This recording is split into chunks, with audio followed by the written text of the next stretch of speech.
Segala puji bagi Allah yang membuat kita bisa terbuka pikiran dan hati. Karena walaupun di sini kalau terus tidur, terus sibuk WA dan posting itu juga bukan tidak boleh posting ya. Cuma jangan banyak laporan ke follower. Allahumma salli ala Sayyidina Muhammadin wa ala alihi wa ashabihi ajma'in. Setiap orang pasti ingin bahagia.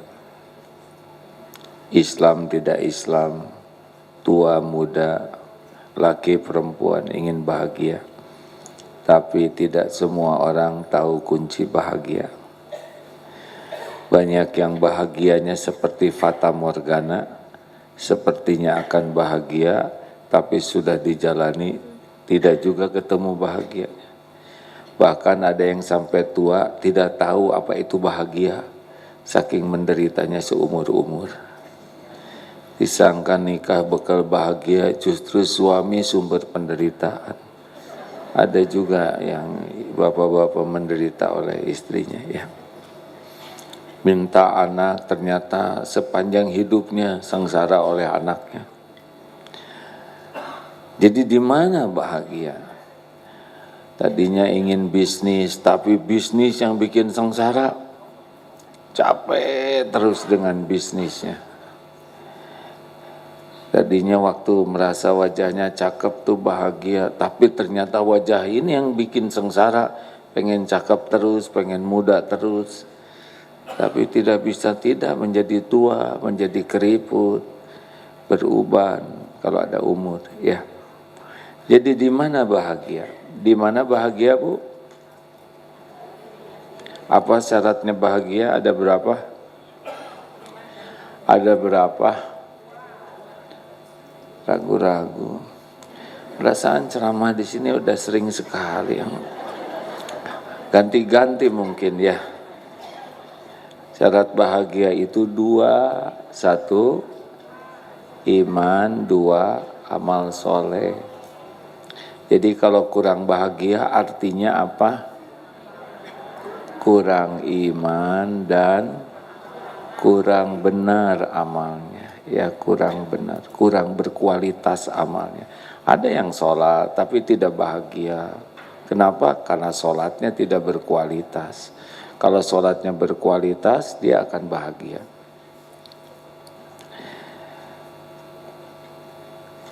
Apakah ada suami yang bisa selalu membahagiakan istrinya? Ada tidak?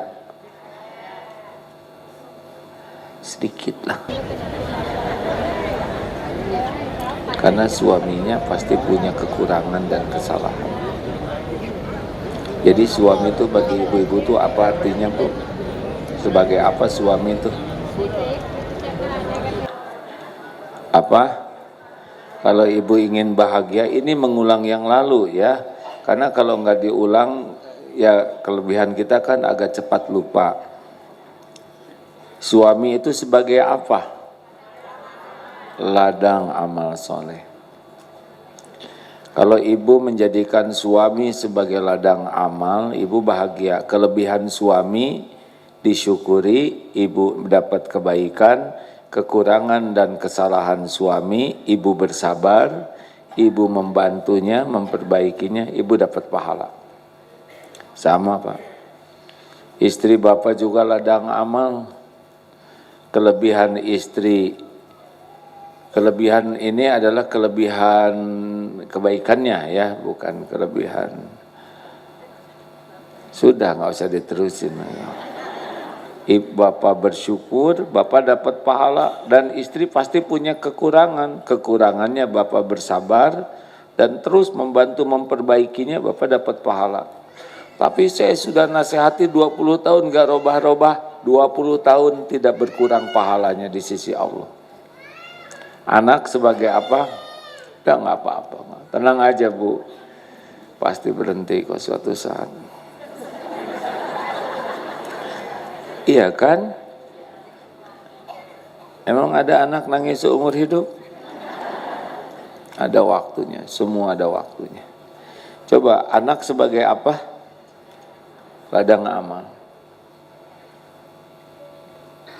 Belum tentu anak sesuai dengan harapan kita, betul? Sampai kapan kita ngebantu anak jadi soleh? Sampai kita mati. Tapi anak saya belum soleh-soleh aja, terus saja. Karena yang menyolehkan anak bukan kita. Yang menyolehkan anak siapa? Allah. Kita tugasnya menjadi orang tua bertakwa. Kita jadi orang yang takwa, nanti salah satu hadiahnya adalah anaknya disolehkan oleh Allah. Kita sering ingin anak baik, kita jadi baik tidak? Banyak yang anaknya dimasukkan ke tahfidz Quran, bagus, tapi tetap bapak ibunya Iqra jilid 2, enggak ada peningkatan.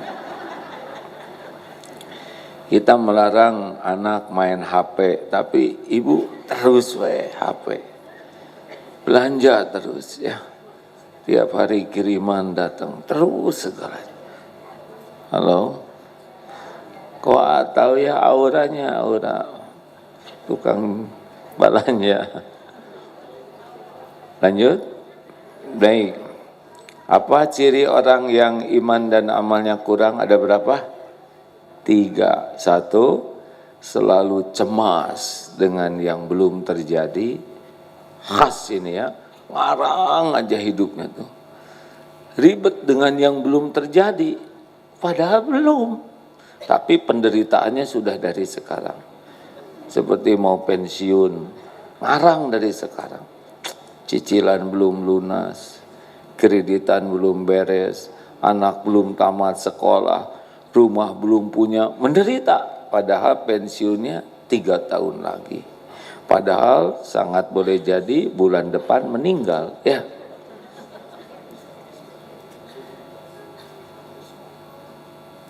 Halo.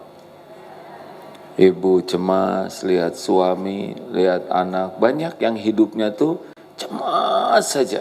Ini karena kurang yakin bahwa Allah yang bisa menjamin menolongnya. Yang kedua apa? Yang lalu dibawa-bawa terus. Sedih, kecewa, sakit hati, nyesel. Terus yang lalu itu menghantui. Padahal yang lalu sudah berlalu. Tidak bisa diapa-apain lagi. Tuh coba kalau suami saya masih hidup.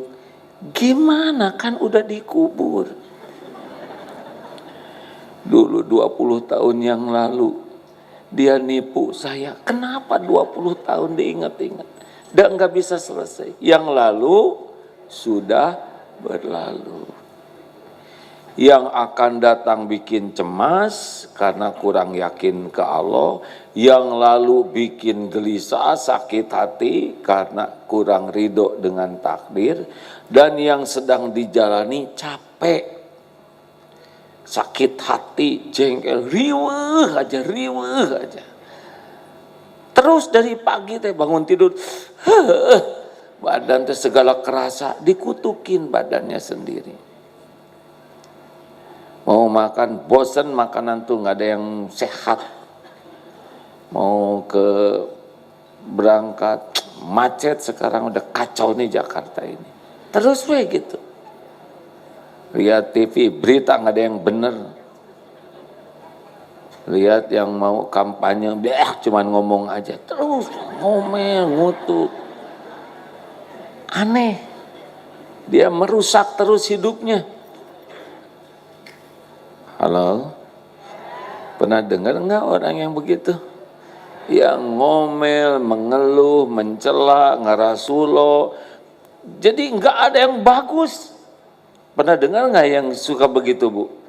Yang ngomongnya tuh nggak enak aja. Pernah dengar tidak? Jelas tidak suaranya? Jelas suara sendiri ya, yang nggak ribut. Ya suara siapa lagi yang paling sering didengar? Nah, kenapa orang bisa kurang iman? Penyebabnya minimal 2. 1, lemah. Masa tiap pengajian diulang-ulang, tapi saya kan tidak boleh mengeluh hadirin ya. Nggak bosen, nggak akan jengkel, sok we mau nggak ingat juga ya. Tugas saya mah bukan minterin orang, tugas saya fadzakir innama anta mudzakir, mengingatkan. Jadi minimal 2 yang membuat kita ini rada-rada iman gak naik-naik. Yang kenapa rajin pengajian tapi yang berubah cuma seragam? Mengapa rajin pengajian yang meningkat adalah cicilan? Nah ini penyebabnya. 1, lemah pemahaman agamanya. Bukan lemah ilmunya, lemah pemahamannya. Ilmu ada tapi belum tentu paham. Ibu hafal ayat kursi?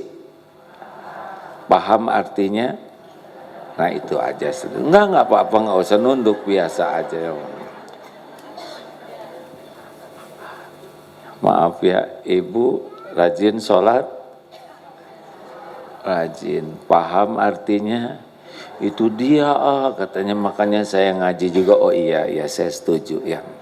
Pokoknya tenang, gak ada perdebatan di antara kita. Jadi kita tuh lemah dalam berusaha memahami. Antara tahu dengan paham beda. Tahu Mike Tyson, nah, paham karakter beliau? Tidak, ada bukan suami ibu ya. Bapak juga belum nyobain ditonjok, jadi belum tahu tingkat kekuatan. Tahu kuda, paham berkuda, belum. Dari tahu ke paham itu beda coupling Pak. Kalau tahu informatif, tapi kalau paham belajar dengan niat dan cara yang sungguh-sungguh. Nah jadi ada yang datang untuk tahu, tapi belum tentu untuk paham. Effortnya, perjuangannya beda antara tahu dengan paham. Bisa terbayang tidak? Banyak yang di rumah tangga tidak nyaman karena tahu kelakuan suami tapi tidak berusaha memahami. Kenapa suami saya? Oh ternyata latar belakangnya suami saya trauma mendengar suara kentut misalkan ya. Dia misal loh, tiap orang ada trauma masing-masing hadirin, benar? Dipahami. Oh ada yang punya pembantu baru, khadimat baru, coba isi baknya, terus pembantu tuh naik, masuk aja ke dalam bak. Kita nggak boleh marah ya nggak? Kesian tabak dalam bahasa Sunda, disangka dia yang naik, diam. Berarti komunikasi kita yang salah. Banyak orang yang tidak berusaha paham, tapi tahu. Halo? Sederhananya ginilah, tahu bacaan sholat, paham bacaan sholat, itu masalahnya. Dan kita tidak berusaha paham Pak. Rabbighfirli warhamni wajburni. Kita sebut itu, tapi tidak memahami, tidak menjiwai. Jadi lemah pemahamannya. Kenapa kok lemah? Karena semangatnya itu belum semangat paham, baru semangat tahu. Yang kedua apa? Lemah jiwanya. Apa lemah jiwanya tuh? Dia lemah, kalah oleh malas. Tahu tahajud, tapi tetap ngorok. Tahu keutamaan menjaga wudhu, tidak mau berwudhu. Tahu keutamaan sedekah, tetap pelit. Tahu keutamaan membaca Quran, tetap sibuk dengan WA, medsos. Tahu keutamaan menjawab azan, tapi malas dia menjawabnya. Lemah oleh malas, lemah oleh marah.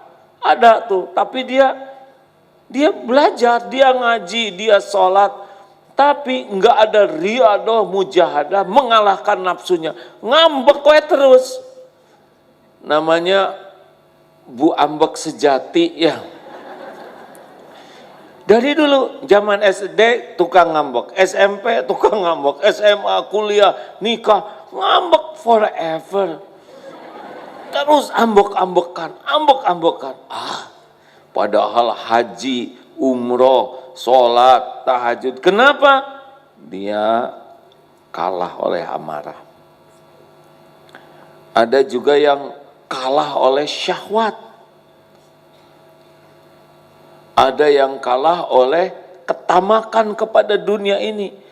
Padahal barang udah ada, beli lagi, pengen. Kalau udah pengen tuh rusak sholatnya. Allahu Akbar. Duh, itu tas teh modelnya ini beda, ini terbaru. Allahu Akbar. Teman-teman belum ada yang punya ini. Sami Allah, tapi harganya, tapi kan bisa dicicil. Allahu Akbar. Tapi nyicilnya dari mana uang mukanya? Enggak, yang ini aja dijual, nanti jadi uang muat. Sami Allah kelimana. Jadi salam tuh bahagia. Karena sudah berhasil menemukan solusi, nanti browsing terus ya, telepon, tanya sana, habis waktu ngaji, habis waktu zikir, terus udah punya sekarang, udah kebeli, nggak cocok ini dengan ngambek yang komplain ke sana, habis waktunya, begitu aja terus. Kerudung ini warna sepatu harus sama dengan kerudung. Capek pisan, udah kaos kaki, udah sepatunya kaos kakinya, nanti brosnya. Jadi kapan ingat ke Allahnya? Halo? Ibu nggak boleh tersinggung, kok menjiwai sekali kan. Lanjut. Jangan celetak-celetuk pengalaman, nggak boleh ngomong gitu. Ma yalfizu min qaulin illa ladaihi raqibun atid. Tidak ada satupun perkataan kecuali dicatat oleh malaikat pengawas. Jadi celetak-celetuk itu jangan. Tapi bebas, kalau mau dicatat terserah ya. Pasti kembali ke dirinya. Loh, ada dalilnya. Surat Al-Isra ayat 7. In ahsantum li anfusikum wa in asatum falaha. Jika kamu berbuat baik, kebaikan itu untuk dirimu. Kamu berbuat buruk, berbuat jahat, untuk siapa? Ya untuk dirimu juga. Jadi kalau kita bicara, ini seperti Aad sekarang ceramah, ini untuk siapa? Pasti balik ke saya semuanya. Kalau niatnya baik, perkataannya baik, ada pahalanya. Kalau niatnya salah, ria, ujub, maka dosa, walaupun yang disampaikannya benar.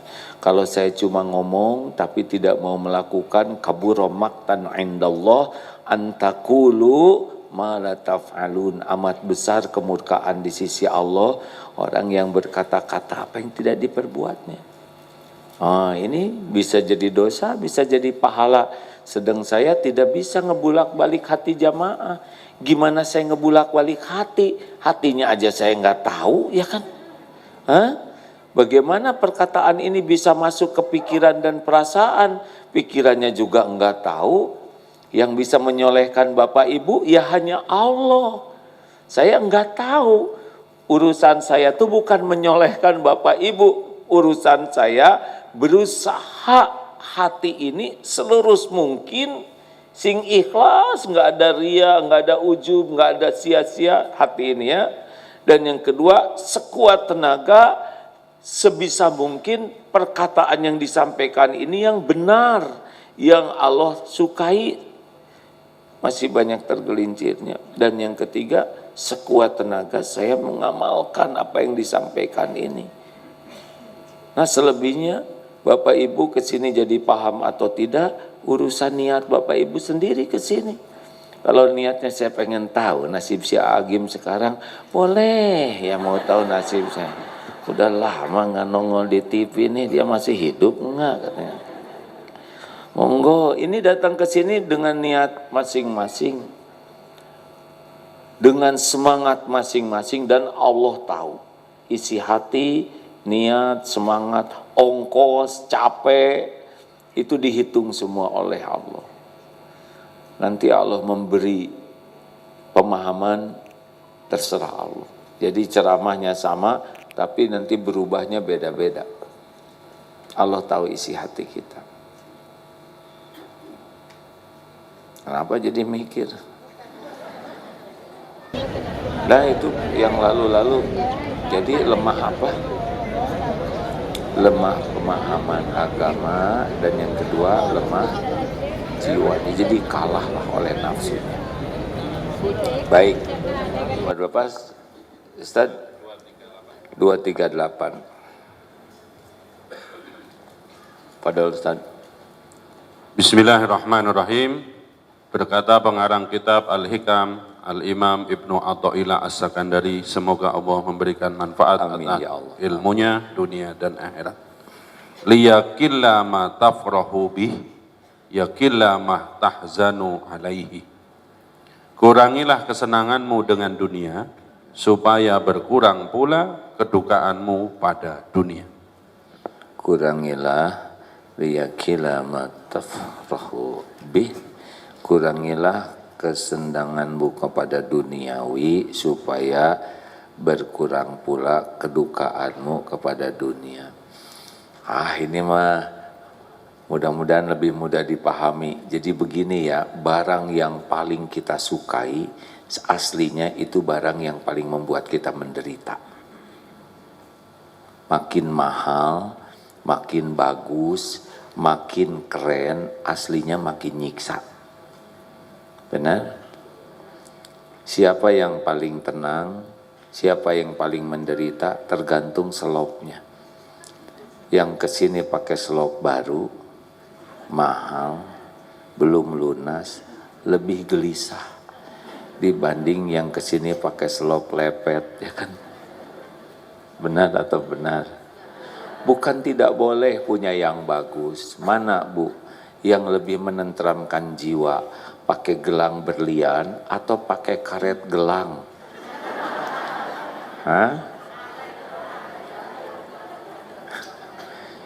Nggak usah disembunyikan gelangnya, langsung set, nggak usah begitu. Boleh, ibu mau punya gelang berlian, sok aja, yang jangan itu nyiksa. Apa kalau punya yang bagus? Riaknya. Kita jadi ingin diketahui orang, makin ingin dipuji itu makin tidak bahagia, Bu. Maaf ya, makin centil teh makin nelangsa. Asli. Khusyuan mana ibu-ibu? Sholat atau dandan? Jawab. Jangan pakai bohong, Allah tahu loh, tapi pertanyaan saya tidak bijaksana, membuat ibu terpaksa jujur yang tidak dikehendaki, ya kan? Maaf, tidak boleh bertanya yang membuat orang lain jadi terpojok. Maaf ya Bu ya. Tapi ibu jawablah sendiri di hati. Oh gini jawabannya. Sholat mana, khusyuk mana, sholat atau dandan? Jangan dijawab, cukup di hati aja. Itu bijaksana ya?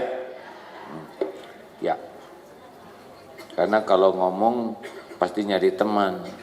Ibu kok nggak jawab? Jadi kotor hati. Bukti kita makin ingin dinilai orang itu biasanya kita beli barang, punya sesuatu. Bukan tidak boleh, tapi kalau niatnya untuk dipuji, mau apa? Sekarang orang memuji kita terus gimana? Apalagi kalau kita mati-matian beli barang, bela-belain nyicil demi dipuji. Padahal nyicilnya aja nyesek. Dan yang muji belum tentu muji juga. Yang pengen kita dipuji teh belum tentu muji. Udah gitu kalaupun dia memuji, tidak bantuin cicilannya, ya kan? Halo? Benar? Terus apa-apaan? Miliki dunia untuk bisa membuat kita dekat dengan Allah, sok silahkan. Tapi kalau memiliki dunia yang membuat kita nelangsa, jadi ria, belum lagi ujub. Ujub tuh merasa diri spesial, ya. Ini hasil jerih payah saya, ini ide saya, ini perjuangan saya, ini adalah kecemerlangan saya. Allahnya mana? Kita bisa mikir tuh kan Allah yang ngasih pikiran. Kita bisa bekerja keras, Allah yang ngasih tenaga. Kita bisa berbuat banyak karena Allah memberikan kekuatan. Hati-hati, dikasih dunia nanti ngaku-ngakunya punya saya. Punya siapa? Kita nggak punya apa-apa. Diri ini aja bukan punya kita, benar? Kalau diri ini punya kita, jangan menua dong. Halo? Bukan punya kita. Udah. Lihat dunia mah biasa-biasa aja. Semuanya milik Allah. Dunia ini ujian. Sepenuhnya ujian. Bukan tanda kesuksesan. Sukses itu kalau lulus ujian. Tuh beberapa menteri nggak lulus, ya kan? Benar? Bu, Ibu, hati-hati loh. Diberikan bagus, kulit bagus, rambut bagus, wajah bagus, itu kecenderungannya lebih. Orang kan kecenderungannya ingin memperlihatkan yang dianggapnya istimewa. Dan itu capek. Sedangkan orang bahagia itu innallaha la yanzuru ila suwarikum wa amwalikum walakin yanzuru ila qulubikum wa a'malikum. Sesungguhnya Allah tidak melihat rupa dan hartamu. Kan rupa ini ciptaan Allah. Harta juga milik Allah. Tapi Allah melihat hati dan amalmu. Tuh, Bu. Jadi kalau punya dunia, dunia ini harus bisa menjaga hati dan jadi amal soleh. Halo, paham tidak? Bolehkah kita punya mobil bagus?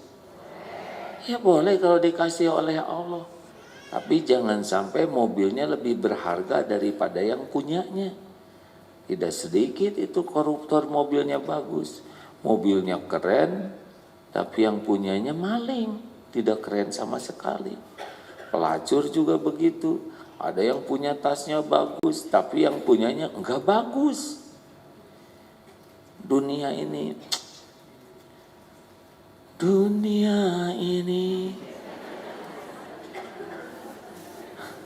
Apa tadi terusannya? Panggung sandiwara. Udah tuh, Din, mana terusin. Saya sudah pensiun. Jangan terpesona sama dunia ya. Punya boleh, mensyukuri harus, tapi jangan mengagung-agungkan dunia. Ijhad fid dunya yuhibbukallah wajhad fi ma 'indan nas yuhibbukan nas. Zuhudlah terhadap dunia, Allah mencintaimu.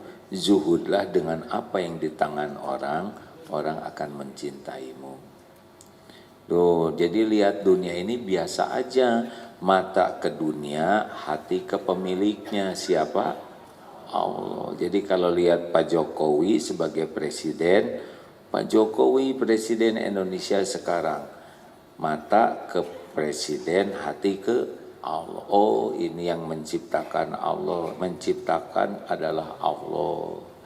Oh, ini jabatan diuji oleh Allah. Begitu. Tidak boleh lihat dunia nggak ingat ke pemiliknya. Nanti jadi kagum sama dunia. Wah keren kamu kaya. Nggak ada yang keren orang kaya. Capek tuh ya. Hisabnya tuh luar biasa Pak. Makin banyak itu makin pening. Wah hebat. Bisnisnya menggurita. Itu pusingnya luar biasa itu. Benar? Oh yang tahu mah dunia ini kalau tidak hati-hati benar-benar membuat hidup tidak bahagia Pak. Capek, cemas, sedih, kecewa. Capek itu 3 hal. Cemas dengan yang belum ada, kecewa, sedih, jengkel dengan yang sudah, dan yang ada capek. Kecuali dunia yang memang kita yakini milik Allah, titipan Allah, dan digunakan untuk mendekat ke Allah, baru bahagia. Sok sekarang punya apa yang bisa bikin bahagia? punya dunia. Ibu punya mukena, aduh enak. Ini mukena enak, beli satu kodi buat teman-teman, bagiin. Itu yang enak. Kita punya mukena, bukan kita, saya nggak ikutan ya. Ibu punya mukena. Enak, punya uang, kasih belum banyak uangnya, tapi orang-orang rasakan bahagianya. Bahagianya orang dapat mukena dan sholat pakai mukena bagus dari kita dibanding ibu ngumpulin 20 mukena sendiri dipakai, pasti menderita. Ya, mukena bagus sendiri tuh nggak enak, Bu. Jadi kayak bidadari ketemu sholat yang pakai rumah-rumah kerincing mungkin gitu ya. Kita makan enak, alhamdulillah saya makan enak. Padahal ini cuma segini. Lihat saudara kita yang ojek itu, mungkin susah. Bikin kupon 100, bagikan, Pak makan sini jamu. Lihat, menikmati orang makan, menikmati minum, bisa istirahat di tempat yang nyaman. Saya boleh nggak dibungkus buat keluarga saya? Bapak makan aja, nanti buat keluarga dibawain. Tatap kebahagiaan orang makan yang kita jajanin, rasakan bedanya dengan kita makan sendiri. Pasti beda. Bahagia, ada sedih, tapi sedih yang berbeda. Sekarang lagi musim belanja kan mama ini, yang ting teng terus bunyi itu. Apa? Oh gitu. Saya nggak tahu belnya, tapi yang tahu menumpuk aja. Beli beras, terserah mau 5 kiloan, 3 kiloan. Tiap datang itu yang paket, kasih beras 5 kilo. Lihat wajahnya, didekap beras. Buat kita mau berapa karung di rumah, nggak ada kebahagiaan dibanding melihat orang bahagia. Kita paling makan berapa banyak beras, apalagi udah mulai diabetes, ya kan? Ibu-ibu kan makin senior makin irit makannya. Udah takut titik-titik.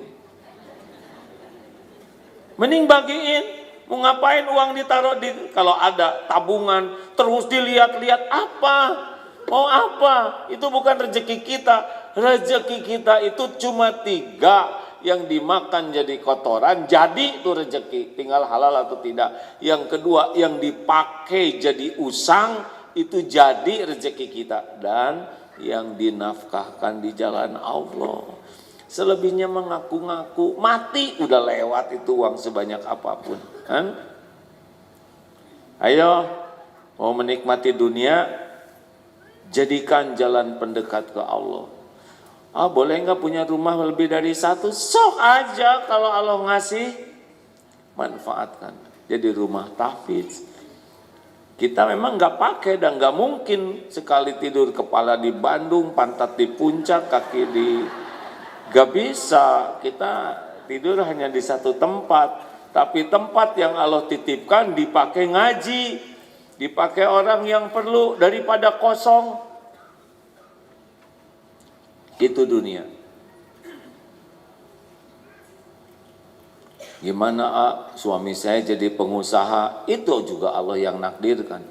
Tapi suami saya itu karena dia hebat kerja keras. Enggak. Orang jadi kaya itu bukan karena kerja keras, karena Allah mau ngasih aja. Banyak yang kerja keras lebih daripada itu tetap enggak kaya-kaya. Tukang batu enggak. Kurang gimana ngebadukin batu segede gitu kan?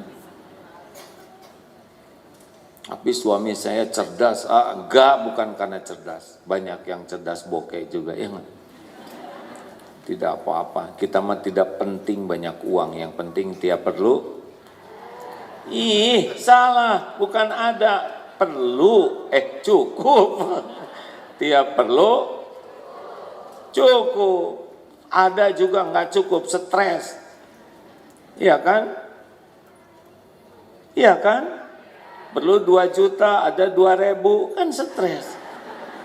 Orang kaya belum tentu hidupnya merasa cukup. Tapi orang yang cukup pasti, cukup. Ih, dasar pengen. Tapi nggak apa-apa, saya nggak ada masalah. Saya nggak akan berdebat, terserah ibu ah.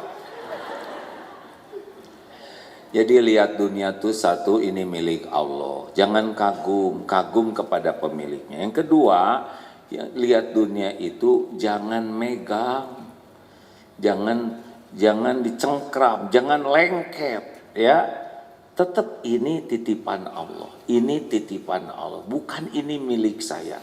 Ibu rumahnya bagus, alhamdulillah, titipan Allah. Doakan supaya ringan hisabnya di akhirat. Enak begitu. Wah Bu, itu mobilnya bagus sekali. Titipan Allah. Ini ujian. Harus begitu.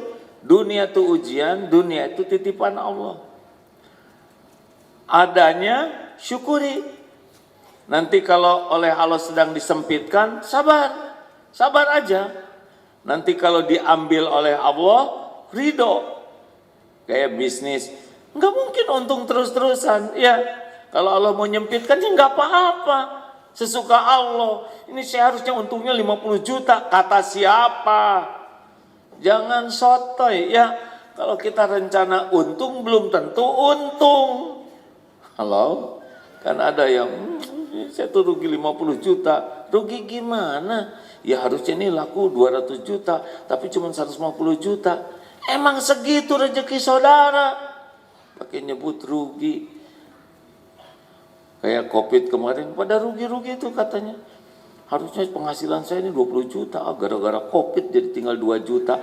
Emang rezekinya 2 juta. Emang harus 20 terus? Ngarang. Halo? Coba kalau nyukurin yang ada, sesuka Allah, dikasih berapa aja enak. Benar? Ada yang dia merasa rugi. Ini kita rugi nih. Harusnya kita ini menghasilkan 100 juta, tapi cuma 99 juta. Waduh, segitu banyaknya tetap rugi. Sok aja menderita, syukuri yang ada, benar? Nanti gimana kalau ini sekarang saya rumah dijual, nanti gimana? Ngontrak atuh. Gengsi nah gengsi itu yang muat menderita. Apa bedanya punya rumah dengan ngontrak, ya kan?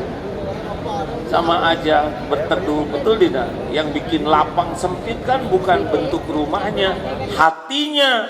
Bersyukur tidak? Qadarullah sekarang ada kejadian di Palestina. Sok sekarang siapa yang lebih menderita dari saudara kita di Palestina? Saya kemarin lihat sebuah tayangan. Mungkin saudara-saudara melihat tayangan penderitaan orang di Palestina. Saudara sudah sedih, saudara sudah pilu. Kami yang menjalaninya, apa yang saudara rasakan tidak lebih dari 1% dari penderitaan yang sesungguhnya kami rasakan. Kita lihat begitu aja udah pedih. Bandingkan dengan kita, enggak ada apa-apanya penderitaan kita, betul? Makanya lihat dunia itu jangan ke atas. Kalau lihat ke atas, kita jadi kurang syukur. Ada yang punya motor jelek, bukan jelek, udah senior. Uzur. Dia pergi ke kantor paling pagi. Kenapa? Mau menyembunyikan motornya. Pulang kantor paling udah sepi, baru dia pelan-pelan keluarkan. Ini apa-apaan? Udah motornya tua, sakit-sakitan, dia minder. Udah, memang dikasihnya itu tinggal pakai Apa ribetnya? Kata orang, motor kamu motor tua, antik. Beres ya kan? Kan yang antik yang tua-tua bukan? Motor kamu butut, baru tahu ya, saya udah lama, tahunya gitu, beres. Itu teh duniawi, Bu, Pak. Jangan ngukur kesuksesan dengan duniawi, enggak. Sukses itu inna akramakum indallahi atqakum. Yang paling mulia di antaramu di sisi Allah adalah yang paling takwa. Al-Hujurat ayat 13. Jangan kagum ya. Apalagi yang punya saudara kemudian punya jabatan, jangan kagum, itu kan belum ditangkap. Kalau udah ditangkap kan ikut menderita ya. Benar? Udah biasa aja, lihat dunia itu biasa. Kalau kita tidak kagum kepada dunia, kita tidak akan ngoyo pengen dunia itu. Kita hanya pengen dunia yang bisa meningkatkan iman dan amal soleh kita. Baru kita bahagia dengan dunia. Kalau dunia hanya buat dipamer-pamer, pasti bikin sengsara. Bagusnya jadi sombong, lihat yang sama bagusnya jadi dengki, sepatunya hilang jadi sakit hati. Ya kan, kalau sepatu ditaruh di hati, sepatu bagus tinggi hati, lihat yang lebih bagus iri hati, sepatu hilang sakit hati, nggak nyambung. Sepatu mah di kaki bukan di hati. Setuju? Bu, termasuk penampilan kita ini kelihatannya sebagian memulai rada senior ya. Nikmati jadi tua tuh ya Bu ya.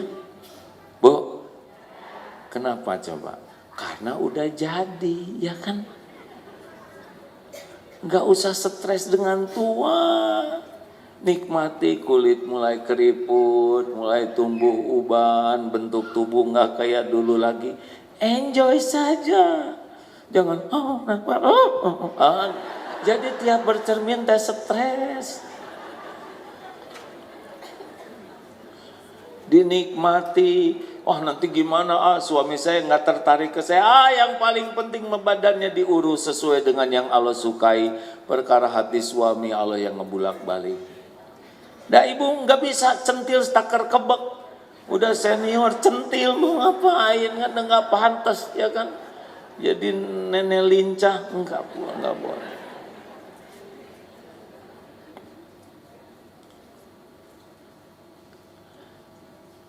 Halo, itu teh duniawi, boleh nggak sih penampilan layak sok atuh. Ini ya maaf sekali sekarang lagi banyak olahraga tuh, ada yang bersepeda, ada yang jogging, ya kan lari sekarang lagi musim ya. Bagus, tapi harus jadi amal soleh. Seragamnya yang wajar. Sekarang aduh malu tuh kalau lihat yang naik sepeda. Memang pakai jilbab, tapi jilbabnya kecil. Ini udah gak usah dibayangin Jadi dosa saya, ini aja lagi kebayangin sendiri. Iya kan? Terus gimana itu amalnya di mana? Kan malu lihatnya juga, betul? Lelaki juga saya tuh lagi ya saya penggemar sepeda ya, tapi suka malu lihat lelaki pakai baju ngetet kayak gitu. Apa? Udah ngetet muntah lagi, aduh. Malu atuh. Gaya di mana? Gak gaya sama sekali. Bagi kita bersepeda itu amal soleh. Niatnya harus lurus, bukan untuk ria, pamer merek sepeda, pamer kacamata, pamer helm. Mau apa pamer? Nggak boseh mah pakai ini, betul? Bukan pakai kacamata langsung lancar, enggak. Ini masuk kalau dibeli, bukan tidak boleh punya. Sok yang kebeli mah ya jangan. Tuh Pak, tong segala dibeli, tenang ya tenang. Jangan niat ria dan kita bisa mati di jalan. Iya, berapa banyak pesepeda yang meninggal di jalan. Meninggal dalam keadaan pakaian yang malu. Ibu, jangan centil. Ya. Malu, iya lihat yang jogging-jogging juga ya. Lihat kan Ustaz? Ngangguknya kok menjiwai. Berat. Makanya bersepeda mah paling aman cari ke tempat, kan di Bandung mah ke Lembang Bu.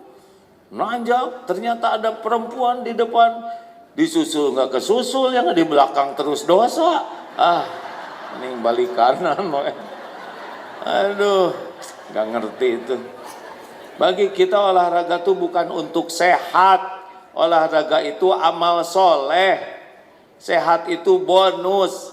Kalau mau dibikin sakit mah sakit aja oleh Allah, walaupun jago bersepeda. Mau dibikin mati mah mati aja, benar?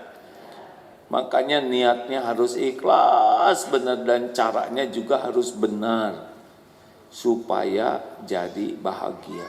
Kalau udah niat ria tuh udah ya. Lucu, kemarin ada yang bersepeda, pas dibelokan tuh langsung turun, dalig-dog, muntah. Coba, kenapa ini sepeda segini gaya, seragam segini keren, ya nggak? Kenapa pakai muntah segala? Ya, penyebabnya sederhana, dia nggak mau kelihatan paling belakang. Jadi kesusul oleh orang, dia panas Pak. Dikejar yang disusulnya itu pesepeda profesional. Atau nggak kuat ya. Terus mau apa pakai panas disusul orang ya kan? Mangga mau nyusul mah. Aduh, enjoy sekali. Puntennya karena sudah senior, bagi saya bersepeda tuh ya mudah-mudahan jadi amal soleh gitu. Pakai headset sambil dengerin Quran, sambil murojaah, ngeboseh seenak kita, sebahagia kita, betul tidak? Kalau capek tinggal turun ya. Gengsi, sok telen itu gengsi, muntah lagi, capek, sibuk ingin dinilai orang tuh, benar? Jadi olahraga juga niatnya ibadah. Ibu kalau masak buat suami niatnya apa? Ibadah. Mau dimakan atau enggak oleh suami, enggak usah sakit hati. Iya, si bapak tidak menghargai sekali. Mami itu udah masak dari kemarin. Pantas nggak dimakan, udah basi harinya. Biasa. Suami nggak makan makanan ibu, makan ku ibu rewel-rewel amat, betul tidak? Kenapa sih jadi ribet hidup ini ha? Ribet itu karena nggak diniatkan jadi amal soleh. Pak, Bapak kalau udah pulang kerja capek nggak usah acting, bro. Aduh, kacau ya. Kenapa nyebut kacau? Jalan macet, mau apa disebutin, kan udah nyampe, betul tidak? Apa ini cerita apa? Kan udah nyampe, betul tidak? Capek itu penggugur dosa. Nggak usah diceritain Pak. Kita cerita capek itu tidak akan membuat orang lain bahagia. Kita bahagia, orang bahagia. Aura kita aura capek, ya terima aja. Emang begini hidup nih, capek. Diem aja juga capek Pak. Bener? Halo? Karena bagi kita kerja tuh amal soleh. Capek itu penggugur dosa. Habis makan, nih lelaki habis tidur, beresin oleh kita tempat tidur tuh, sing rapi, nggak usah nyuruh istri ngeberesin. Amal soleh bukan? Lelaki dengerin. Habis makan kita yang cuci, rapihin meja makan, cuci sambil tangan kita bersih, niatkan meringankan beban. Tapi kan punya pembantu, ya nggak apa-apa, kita bantu-bantu pembantu, dah kita juga cuman masalah takdir aja. Coba kalau kita lahir dari orang tua pembantu, kita yang lagi ngepel, ya kan? Oh iya kan? Makanya ibu jangan centil ke pembantu, galak, kata pembantu teh, Bu ini masalah takdir Bu. Gak mau pembantu juga jadi majikan tuh, cuman episodenya aja begitu. Kenapa jadi pada nunduk begini? Ayo Pak, lelaki niatkan jadi amal soleh terus dan harus ahsan. Jadi di atas yang bukan excellent, ekspektasi. Itu yang bisa bikin kita bahagia. kalau kita berbuat di atas harapan orang, dugaan orang, tapi kita lakukan dengan ikhlas. Aduh, nikmat Pak. Masuk ke kamar mandi, kita misalkan, kalau habis dari kamar mandi, masa keluar gitu aja? Bersihkan, gosek, ada wastafel, keringkan. Apalagi kalau kita udah, maaf ya, pakai toilet, apa salahnya kita gosek dulu? Berapa detik sih? Kenapa harus istri? Kenapa harus yang bantu-bantu? Kita kan bisa melakukannya. Bersih, itu amal soleh. Terus beramal, itu kerjaan kita. Bergerak terus. Dunia ini adalah ladang amal bagi kita. Kenapa kita harus berat melakukan hal-hal yang membuat pahala buat kita sendiri? Dan di atas. Sepertinya Pak Teh, hei, sini. Kenapa harus saya manggil? Bi, sini Bi. Kenapa harus begitu? Enggak, maaf Bi. Boleh bantu ambilkan selop Ibu? Pakai maaf, pakai tolong. Kan bisa, benar? Kenapa sih ini kayak gini? Coba bahas gini sekarang. Kenapa harus kayak gitu, ha?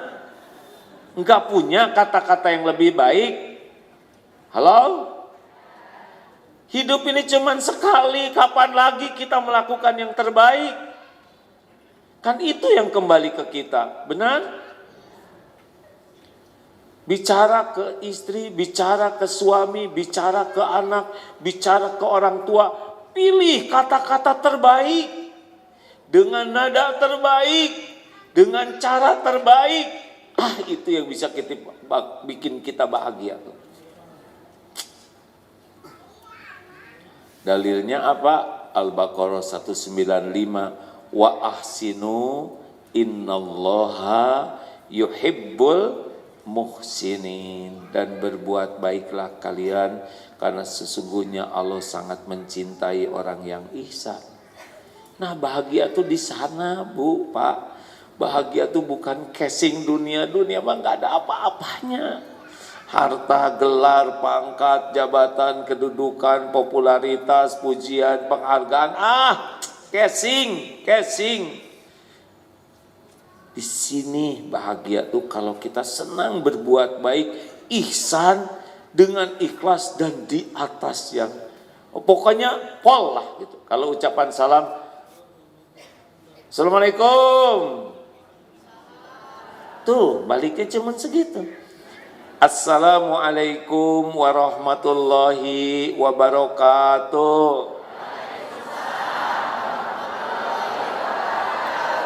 Tuh baliknya lengkap, benar? Kenapa kita tidak memberikan yang terbaik dari hidup ini? Mumpung hidup. Kalau udah dikubur mah mau gimana? Belum dikubur juga, kalau udah meninggal mah udah gak bisa apa-apa. Bu,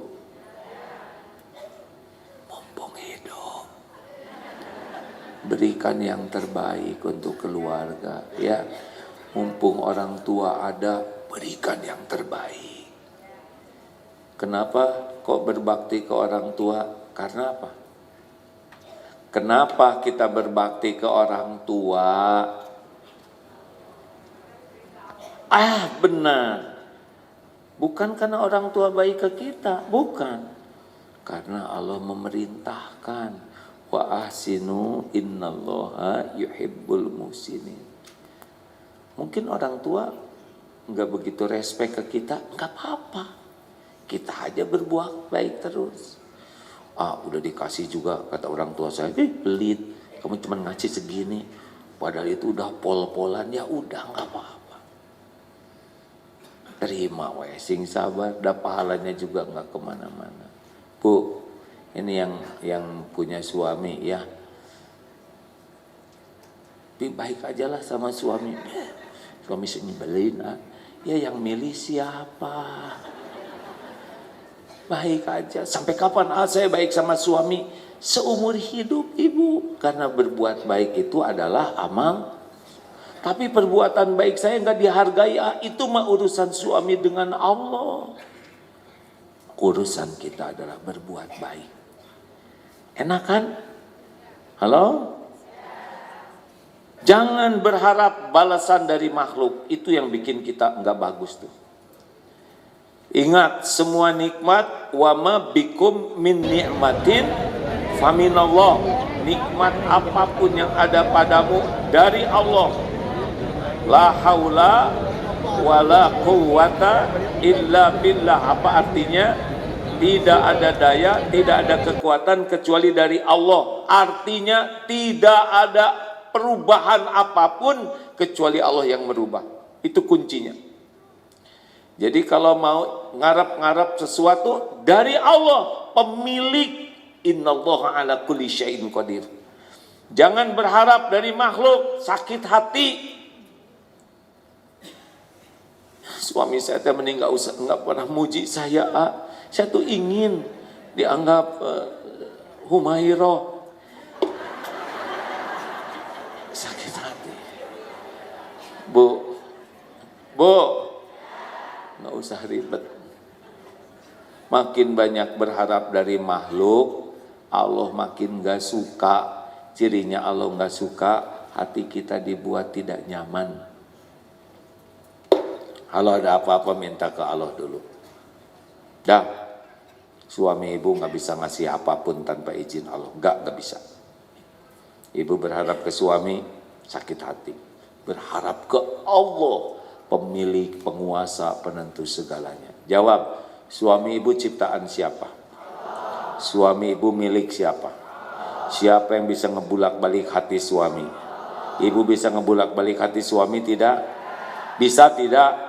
Udah, nggak usah ngarap apa-apa dari suami. Suami ibu nggak bisa diharapkan.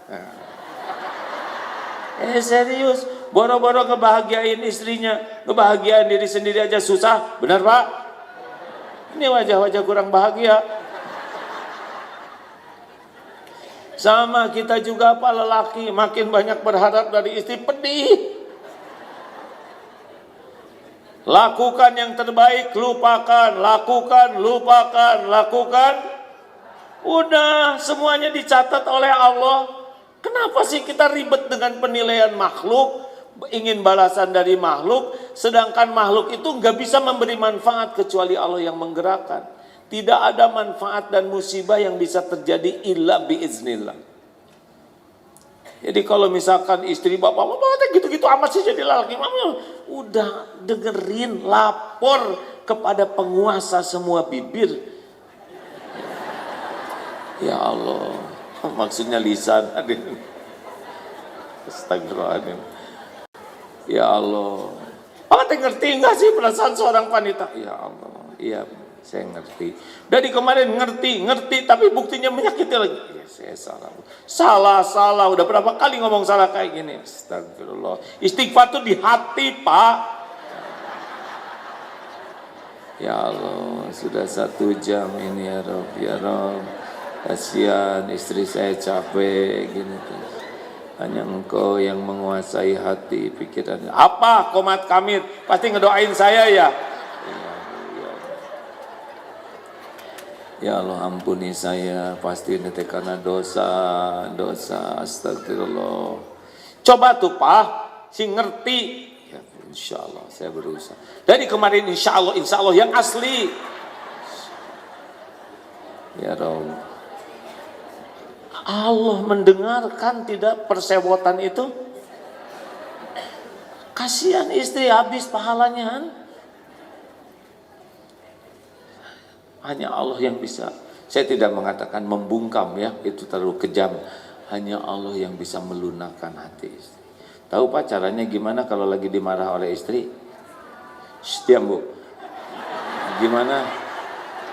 Lelaki, kalau lagi dimarah oleh istri apa wiridnya?